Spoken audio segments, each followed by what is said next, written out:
იმიტომ რომ ჯობია 500 ჯერ ჩახედოთ და არასოდეს არ გაგივარდეთ. ვიდრე არ ჩახედოთ და რაღაც უბედურო მოგიწევთ. მოდი მივიდეთ ეხლა. ხო და აგარი კაი შტაბიჭილება დატოვა იარაღმა. არის გემრიელი, კაი რაღაცა.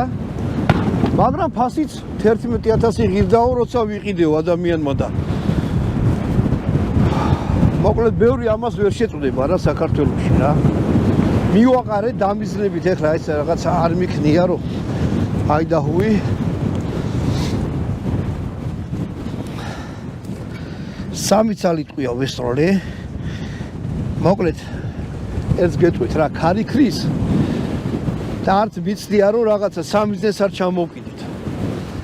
ვერ გახრიტა, მაგრამ დარწმუნებულია რომ ყოფილიყო ეს იმაში რა ქვია საბრძოლო ვაზნა ფოლადის გულიანი.